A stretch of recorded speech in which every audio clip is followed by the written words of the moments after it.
신명기 28장 36절부터 57절 말씀 교독하겠습니다. 여호와께서 너와 내가 세울 내 임금을 너와 내 조상들이 알지 못하던 나라로 이끌어 끌어가시리니 내가 거기서 목석으로 만든 다른 신들을 섬길 것이며 여호와께서 너를 끌어가시는 모든 민족 중에서 내가 놀람과 속담과 비방거리가 될 것이라.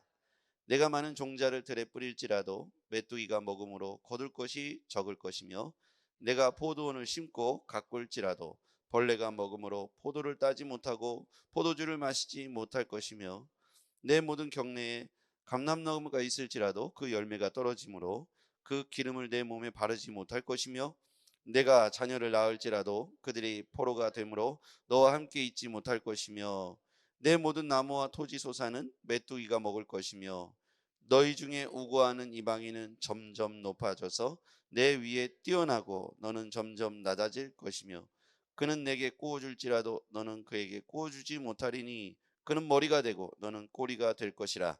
내가 내 하나님 여호와의 말씀을 청조하지 아니하고 내게 명령하신 그의 명령과 규례를 지키지 아니하므로 이 모든 저주가 내게 와서 너를 따르고 내게 이르러 마침내 너를 멸하리니 이 모든 저주가 너와 내 자손에게 영원히 있어서 표징과 훈계가 되리라. 내가 모든 것이 풍족하여도 기쁨과 즐거운 마음으로 내 하나님 여호와께서 섬기지 아니함으로 말미암아 내가 줄이고 목마르고 헐벗고 모든 것이 부족한 중에서 여호와께서 보내사 너를 치게 하실 적군을 섬기게 될 것이니 그가 철멍에를 내 목에 메워 마침내 너를 멸할 것이라.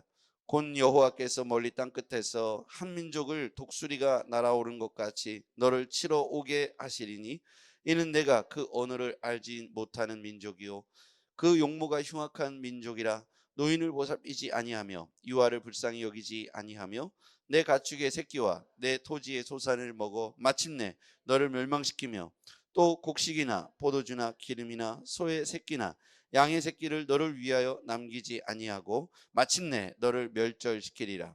그들이 전국에서 내 모든 성읍을 에워싸고 내가 의뢰하고 높고 견고한 성벽을 다 헐며 내 하나님 여호와께서 내게 주시는 땅의 모든 성읍에서 너를 에워싸리니 내가 적군에게 에워싸이고 맹렬한 공격을 받아 곤란을 당함으로 내 하나님 여호와께서 내게 주신 자녀 곧 내 몸의 소상을 살을 먹을 것이라. 너희 중에 온유하고 연약한 남자까지도 그의 형제와 그의 품의 아내와 그의 남은 자녀를 미운 눈으로 바라보며 자기가 먹는 그 자녀의 살을 그 중 누구에게든지 주지 아니하리니 이는 내 적군이 내 모든 성읍을 에워싸고 맹렬히 너를 쳐서 곤란하게 하므로 아무것도 그에게 남음이 없는 까닭일 것이며 또 너희 중에 온유하고 연약한 부녀 곧 온유하고 연약하여 자기 발바닥으로 땅을 밟아 보지도 아니하던 자라도 자기 품의 남편과 자기 자녀를 미운 눈으로 바라보며 자기 다리 사이에서 나온 태와 자기가 낳은 어린 자식을 남몰래 먹으리니 이는 내 적군이 내 생명을 에워싸고 맹렬히 쳐서 곤란하게 함으로 아무것도 얻지 못함이니라. 아멘. 오늘 이 말씀은 무섭고도 참 비참한 말씀들이 많이 쓰여 있죠. 그런데 여기에서 핵심 단어들을 먼저 살펴볼게요. 핵심 키워드요. 자, 37절에 보면 여호와께서 너를 끌어가시는 모든 민족 중에서 내가 논란과 속담과 비방거리가 될 것이라. 여기에서 보면 끌어가시는 하나님은 어떤 분이시냐면 끌어가시는 분이시다는 거예요. 이 본문 전체에서 보면 하나님이 모든 것들을 끌어가신다. 인간과 하나님, 이스라엘 민족과 하나님 사이에도 하나님께서 끌어가신 거예요. 이스라엘 민족이 하나님과 끌어갔다는 표현을 다른 표현으로 하면 언약을 맺었다 이렇게 표현할 수 있는데 여기서 보면 끌어가시는, 하나님께서 끌어가신다. 민족 중에서 하나님께서 이끌어 가신다. 자, 그런데 그 다음에 나오는 또 키워드를 볼게요.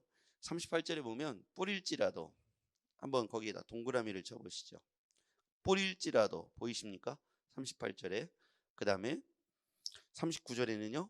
포도원을 심고 가꿀지라도. 그 다음에 40절에 보면 내 모든 경내에 감람나무가 있을지라도. 자, 지금 제가 말하는 거 뿌릴지라도 가꿀지라도 있을지라도. 41절 내가 자녀를 낳을지라도, 거기까지요. 세 가지, 네 가지에다가 동그라미를 쳐보면, 자, 하나님께서 우리 이끌어 가시는데, 하나님이 우리를 이끌어 가시는데, 자, 약속을 잘 지키면, 하나님과 인간이, 이스라엘이 우리와 맺은 언약을 우리가 잘 지켜 행하면, 청종하고 듣고 따라가면, 하나님께서 우리를 이끌어 가시는데, 어디로 이끌어 가시냐면 축복과 저주가 있어요. 약속의 땅, 축복의 땅으로 이끌어 가실 것이고, 잘 지키면요. 반대로 그것을 어기면 하나님께서 우리를, 지금 이 본문은요, 저주로 이끌어 가신다는 거예요. 저주로 이끌어 가신다. 그 저주에 어떤 내용이 담겨 있냐면, 종자를 들에 많이 뿌릴지라도 메뚜기가 먹어버릴 것이라는 거예요. 우리가 아무리 열심히 뿌려도 메뚜기가 다 종자를 먹어버려서 거둘 것이 적을 것이다. 그 다음에 39절, 우리가 하나님 앞에서 그 말씀을 따르지 않고 축복의 땅으로 약속의 땅으로 이끌어 가지 않고, 하나님께서 우리가 약속을 파기함으로, 계약이 깨짐으로 언약의 백성으로서 축복의 땅에서 이제 쫓겨나 저주의 땅으로 끌고 가신다는 거예요. 그래서 우리가 아무리 종자를 뿌릴지라도 먹을 것을 거둘 게 없고, 그 다음에 39절에 보니까 포도원을 심고 가꿀지라도 벌레가 먹어서 포도를 따지 못한다는 거예요. 그 다음에 40절에 모든 경내 감람나무, 감람나무는 이스라엘 민족에 있어서, 이스라엘에게 있어서 가장 필요한 열매 중에 하나죠. 감람나무는 먹기도 하고 짜기도 해서 그것을 발라도 먹고 상처에 바르기도 하고 등불을 밝히기도 하니까 이스라엘에게 있어서 감람나무는 필수죠. 그리고 이스라엘 땅에 척박해서 이 석회석 성분이 많고 돌짝밭이 많고 광활해서 심어서 될 만한 나무들이 많지가 않아요. 그 중에 가장 저항력이 크고 잘 자라는 나무가 감람나무예요. 열매라고 해봐야 우리가 생각하는 뭐 참외가 열리듯 뭐 수박이 열리듯 그런 열매가 아니잖아요. 아주 조만한, 대추야자도 요만해요. 조만해요. 그리고 뭐 감람나무도 조만하죠. 그러니까 뭘 먹어서 배부르다기보다 이거 필수 작물이죠. 그러니까 감람나무도 있을지라도 열매가 떨어져 그 기름을 내 몸에 바르지 못한다는 거예요. 우리가 하나님을 따르지 않고 약속을 이행하지 않는다면 하나님이 우리를 끌고 가시는데 저주의 땅으로 끌고 가신다는 거예요. 그 다음에 자녀를 낳을지라도 포로가 돼서 너와 함께 있지 못할 것이다. 자, 이 결과 어떻게 됩니까? 43절 같이 읽어볼게요. 43절 시작. 너희 중에 우고하는 이방인은 점점 높아져서 내 위에 뛰어나고 너는 점점 낮아질 것이며. 점점 높아지고 점점 낮아지고, 이 말씀은 뭐냐면 이 점층법, 점강법이라고 문법적으로 보면 앞으로 점점 이렇게 된다는 거고, 앞으로 점점 이렇게 된다는 거예요. 자, 이게 뒤집으면 딱 좋은 거죠. 이 말씀이 우리에게 극명하게 대두되는 거예요. 이 말씀을 반대로 읽으면 축복이고요, 이 말씀을 있는 그대로 읽으면 저주예요. 그렇죠? 너희 중에 우고하는 이방인은 점점 낮아져야 되는 거예요, 이들의 입장에서 볼 때는. 그리고 이스라엘은 점점 높아져야 되는 거예요. 그런데 여기서 보면 불순종의 결과, 하나님 말씀을 무시한 결과 어떻게 되는가? 이방인은 점점 높아지고 너 위에 뛰어나고 너는 점점 낮아질 것이다. 여러분, 우리가 이제 잘 기억해야 돼요. 우리가 삶의 방향성을 열심히 달려가는데 내가 오늘 해야 될 어떤 일을 열심히 하는 게 중요한가? 하나님 말씀을 잘 순종하는 것이 중요한가? 한번, 자, 이제 저를 한번 보시죠. 저를 보시고요, 여러분 대답해 보세요. 작게 대답해도 돼요. 제 질문이 하나님의 질문입니다. 여러분이 오늘 하고 있는 생업, 열심히, 여러분이 이제 학생이면 공부겠죠. 학생이면 공부, 사업가면 사업, 직장이면 직장, 여러분이 하고 있는 생업, 그리고 하나님 말씀을 따르는 것, 둘 중에 동시에 하는 거가 맞는 건데요, 둘 중에 무게중심을 공부나 여러분의 직장 생활이나 사업을 인해서 하나님을 따르는 것을, 하나님을 예배하는 것을 뒤로 미룬다면 어떻게 될까요? 자, 점점 높아질까요? 점점 낮아질까요? 이게 이제 수학 공식이에요. 잘 들으세요. 이게 수학 공식이에요. 이 수학 공식에 내 삶을 대입하면 되는 거예요. 이해가 금방 되시죠? 오늘 이 말씀은 되게 무서운 거예요. 자, 내가 돈을 벌려고 열심히 주의를 빠지고 돈을 벌려고 갔어요. 앞으로 어떻게 될까요? 점점 높아질까요? 점점 낮아질까요? 이 공식이에요. 그렇죠? 이 말씀에서 벗어나면 우리는 하나님 말씀을 믿을 필요가 없는 거예요. 이해가 되시죠? 나는 오늘 중요한 사업의 파트너를 만나야 돼. 그래서 내가 오늘은 예배할 수 없어. 이게 반복되고 반복될수록 어떤 일이 벌어지냐면 하나님께서 우리에게 주시고자 하는 축복의 땅에서부터 파기되는 거예요. 그 이스라엘 백성들이 약속의 백성이고 축복의 백성이잖아요. 근데 여기 말씀은 전혀 다르지 않습니까? 이건 뭐냐면 일방적으로 하나님이 깬 게 아니고 먼저 이스라엘이 이 약속을 깬 거예요. 그렇게 되니까 이제 축복이 저주로 바뀐 거예요. 원래 하나님께서 이스라엘을 불러낸 이유가 저주하려고 선택한 게 아니잖아요. 그렇죠? 그런데 하나님께서 약속하실 때 이렇게 했어요. 너희들이 이것을 지켜 행하면 내가 너희를 도울 것이고 너희들이 이것을 어기고 따라가지 아니하면 내가 너에게 저주를 내리겠다는 거예요. 이게 계약이에요. 그러면 이제 이스라엘과 하나님 사이에 모세를 통해서 사인한 거란 말이에요. 그리고 모세는 와서 이스라엘에게 이것을 선포했어요. 아멘 했단 말이에요. 그런데 이스라엘이 이 말씀을 따르지 않고 점점 멀어지는 거예요.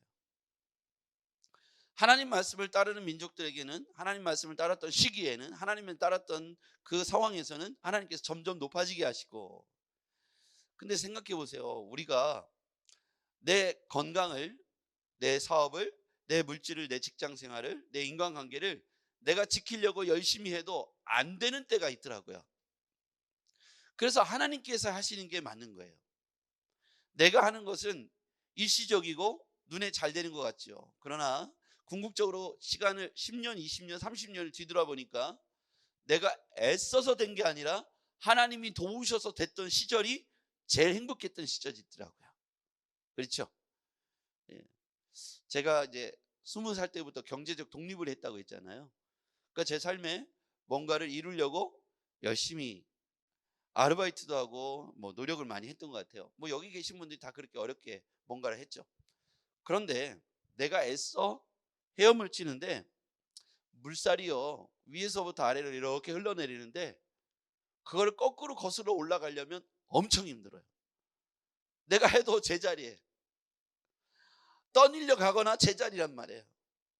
내가 흐름의 방향을, 내 인생의 방향을 역행하고 있다 그러면, 은혜의 방향을 역행하고 있다 그러면 내가 힘을 아무리 줘서 헤엄을 쳐도 거꾸로 올라가는 건 점점점 밀려나는 것 같고 힘이 곱절, 세곱절, 네곱절 들어요.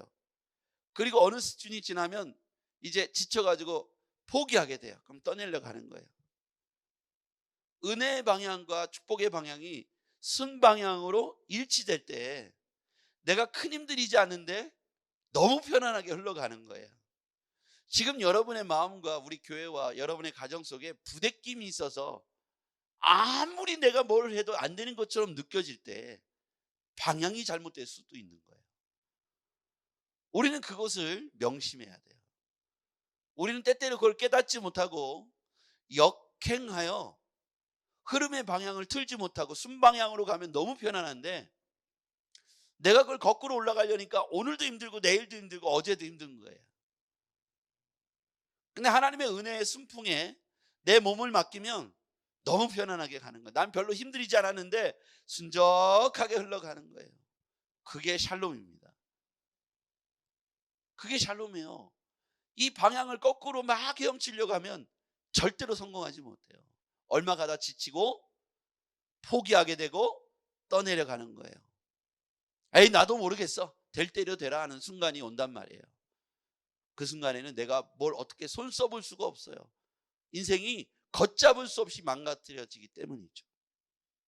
너 어떻게 하다 이렇게 됐어? 너 어떻게 하다 이렇게 폐인이 된 거야? 니네 집이 어떻게 하다 이렇게 풍지박산 났어? 하나님이 은혜의 방향을 주셨는데 그 흐름을 타지 못하고 역행, 역주행했던 그 모습이 그 안에 있었기 때문입니다.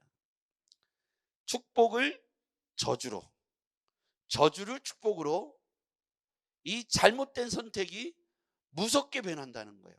자, 우리가 대체로 이렇게 기도하죠. 43절, 44절 시작. 너희 중에 우고하는 이방인은 점점 높아지며 내 위에 뛰어나고 너는 점점 낮아질 것이며, 자 44절 시작. 그는 내게 구워줄지라도 너는 그에게 구워주지 못하리니 그는 머리가 되고 너는 꼬리가 될 것이라. 우리 보통 이 44절의 기도를 거꾸로 기도하죠. 축복할 때 구워 꾸지 않고 구워줄 수 있는 인물이 되게 해달라고 기도하고요. 또 꼬리가 되지 않고 머리가 되게 해달라고 기도하잖아요. 근데 지금 이 말씀은 하나님께서 이스라엘 향해서 너희들은 앞으로 네가 내게 누군가 너에게 돈을 빌려줄지언정 너는 그에게 빌려주지 못할 것이고 너는 꼬리가 될지언정 머리가 되지 못할 것이다. 이걸 뒤집어서 보면 하나님의 축복이고요. 이걸 있는 그대로 보면 엄청난 저주예요. 그렇죠? 자, 그렇게 하나님께서 저주를 내리신 이유가 있어요. 45절, 46절에 정답이 써 있죠. 45, 46 시작. 내가 내 하나님 여호와의 말씀을 청종하지 아니하고 내게 명령하신 그의 명령과 규례를 지키지 아니하므로 이 모든 저주가 내게 와서 너를 따를 거고 내게 이르러 마침내 너를 멸하리니. 46절 이 모든 저주가 너와 내 자손에게 영원히 있어서 표징과 훈계가 되리라. 이렇게 하신 이유가 뭐냐면 너와 너의 자손들이 영원히 이 안에서 표징과 훈계를 얻으라고 이런 저주를 내렸다는 거예요. 이유는 여호와의 말씀을 청종하지 않고 명령하신 그 명령과 규례를 지키지 않고 그래서 저주가 너를 따랐다는 거예요. 자, 이제 여러분 축복의 자리에 여러분이 있기를 원한다면 전능하신 하나님을 다시 찾고 저주를 축복으로 바꾸는 인생이 되고자 한다면 하나님 앞에 교훈과 이 훈계를 깊이 받아들이며 이 이스라엘 모델을 삼아서 다시 우리의 삶의 방향을 순방향으로 은혜의 방향으로 바꿔놔야 될 줄 믿습니다. 지금 잠깐 그게 옳은 것 같고 맞는 것 같고 그렇게 하면 될 것 같아요. 근데 그게 역행한다는 사실을 기억해야 돼요. 그 방향이 내가 당장 눈앞에 보이니까 요거만 하면 될 것 같아요. 그렇지 않아요. 사람의 마음이 여길 간 다음에 다음 걸 하고 싶고 다음 걸 하고 싶고 사단이 우리 앞에 먹이를 유인하는 거예요. 이렇게 하나를 던져줍니다. 그것만 잡으면 먹으면 될 것 같아요. 그리고 또 던져줍니다. 그걸 따라가요. 그걸 따라가요. 그걸 따라가다 보면 끝은 사망이요 지옥 형벌이 되는 거예요. 우리가 그것이 달콤해 보이고 멋있어 보이고 성공을 보장하는 것처럼 보이지만 길이 역행하는 길이고 은혜를 거스르고 축복을 거스르고 하나님의 말씀을 거스르는 길이라면 단호하게 노라고 애초에부터 싹을 잘라내시기를 주의 이름으로 부탁드립니다. 이게 되게 중요해요. 아닌데 허용하고 아닌데 허용하고 아닌데 허용하면 그 끝은 필경 사망의 길이요 진리의 길이 아닌 것이고 저주와 음침한 지옥 형벌이 기다리고 있을 뿐입니다. 축복과 저주는 가운데에서 아주 미묘한 차이로부터 시작돼요. 방향이 역방향이죠. 처음에는 똑같은 것처럼 한 지점에서부터 출발합니다. 그런데 한쪽은 축복을 향해서 가고 시작했고 한쪽은 저주를 향해서 시작했어요. 그건 어디에서 오냐면 그 사람의 태도에서 오는 거예요. 태도는 뭐냐면 하나님 말씀에 대한 태도예요. 야, 아무개야, 너 그렇게 하면 안 돼. 하나님이 우리에게 말씀하시는 건 이거야. 설교를 듣습니다. 말씀을 듣습니다. 말씀을 듣는데 한 방향에서 이렇게 생각하죠. 아, 그거는 교과서에 나오는 말씀이고 나는 내 앞에 있는 이 일을 해결해야 돼. 그러면서 방향을 우양우할 것을 좌양자 하는 순간 이쪽하고는 완전히 멀어지게 된 정반대의 시간으로 매일매일 은혜와 축복으로부터 멀어진 다른 방향으로 가는 거예요. 우양우해야 되는데 좌양자 하니까 이 지점으로부터 매일매일 하나씩 멀어지는 거예요. 처음에는 작은 방향에 달라졌을 뿐이에요. 거리도 조금 멀어졌어요. 근데 이게 나중에는 돌아올 수 없을 만큼 멀어져 있어요. 너무 멀어져서 못 돌아오는 거예요. 신앙이 분기점이 그렇더라고요. 오늘 잠깐 하루만 좌양자할게요 하고 세상에 향합니다. 근데 이게 한 주 지나고 두 주 지나고 세 주 지나면 너무 멀어진 거예요. 남들은 은혜를 받고 있는데 나는 좌양좌에서 왼쪽으로 너무 멀어진 거예요. 돌아올 수 없을 만큼. 처음에는 한 주, 두 주, 세 주였는데. 여러분, 하나님이 우리를 주목하시고 있는 이 절묘한 타이밍에 우리가 하나님의 은혜의 순방향으로 삶의 방향을 가실 것인지 유턴해서 역방향으로 거슬러 올라갈지 여러분 선택해야 돼요. 오늘 이스라엘 백성들은 철저하게 하나님 앞에 저주 가운데 놓였어요. 이게 얼마나 무섭습니까? 하나님 전능하셔서 축복을 부으시면 놀라운 축복이고요, 전능하셔서 저주를 말씀하시면 엄청난 저주가 임하는 거죠. 오늘 그것을 상기해야 합니다. 기도하시겠습니다. 전능하신 아버지 하나님, 우리의 인생의 방향을 오늘 이스라엘 통해서 옳게 바라보게 도와 주시옵소서. 예수님의 이름으로 기도했습니다. 아멘.